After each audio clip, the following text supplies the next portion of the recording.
Ano kaya ginagawa ng presidente natin? Bakit din niya approve ang mga House bill na yan? Ito po mga master ay tumutukoy doon sa mga bills na may kinalaman sa salary increase na siya pong inaabangan at hinihintay ng mga civilian personnel ng gobyerno. So bakit nga ba hindi inaaprubahan ng Pangulo itong mga House bills na ito na tungkol sa salary increase? Unang-una po dyan mga master ay mayroon po tayong proseso bago po aabot sa kamay ng presidente yung mga panukalang batas. Hindi po pwede na kapag House bill pa lamang ay automatic nang aprubahan na ng Pangulo. No, dumadaan po yan sa maraming pagdinig sa committee mismo doon sa House of Representatives at sa Senado. Dumadaan din po yan sa pagdinig sa plenary mismo, no, sa mismong Congress, sa House of Representatives at sa Senado. At kinakailangan na itong mga kongresista at itong mga senador ay makapag-approve muna ng kani-kanilang bersyon ng salary increase. No? So, kaya dapat yung mga bills, House bills na nasa House of Representatives dapat ay aprobado muna ng mga kongresista para ito ay magiging isang bersyon na siyang nanggagaling sa kanila. Doon naman sa Senado, mga Senate bills ay dapat din mag-approve itong mga senador po natin na kanila din pong bersyon. At itong dalawang bersyon na ito ay dapat magkapareho po bago ito isa-submit sa Malacanang for signature of the President.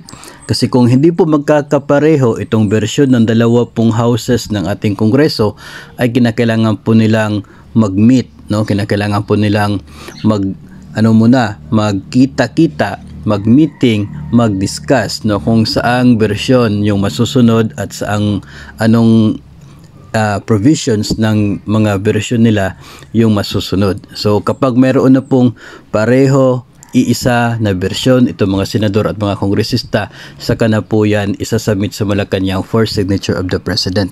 Doon pa lamang po magkakaroon ng kapangyarihan ang Pangulo para lagdaan yung approve ng mga bills para ito ay maging batas. No? So magkaiba kasing branches of government yan.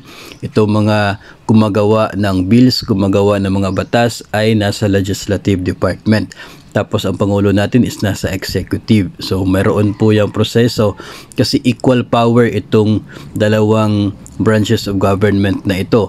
So hindi pwede na si Presidente ay automatic na lalagdaan i-approve yung mga bills doon sa House of Representatives na hindi pa ito dumaan sa kanila po mismong proseso kasi ibang branch po yung House of Representatives at saka po yung Senado.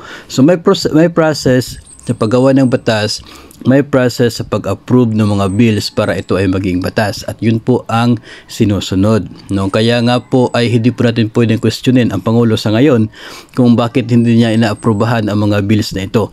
Siguro unang-una ay atin po munang tingnan kung ano po yung nangyayari doon sa dalawang houses ng ating Kongreso, kung bakit hindi po naging hindi po napag-usapan sa ngayon itong mga bills tungkol po sa salary increase, no. Although yung presidente ay pwede po siyang magbigay ng kanya pong mga priority bills, no, kung ano po yung mga gusto niya maging priority na siya pong bibigyan ng pansin, no, ng mga mambabatas po natin. So may cases na ganun po yung nangyayari. At may cases din naman po na nasusunod at may cases na hindi po yun nasusunod. Pero kapag magkapartido po sila, usually ay nasusunod po, no, kung ano yung sinasabi ng Pangulo na priority bill para po sa kanya.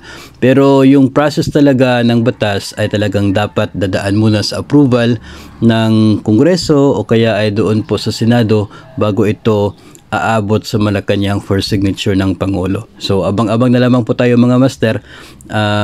Baka po sa Enero, no, o kaya ay itong natitirang 2 araw na lamang na working days, no, kaya ay sa January magkakaroon tayo ng executive order or whatever po na magiging pwedeng gawin ng Pangulo kung hindi po talaga magkaroon ng approved na bills ito pong ating mga mambabatas.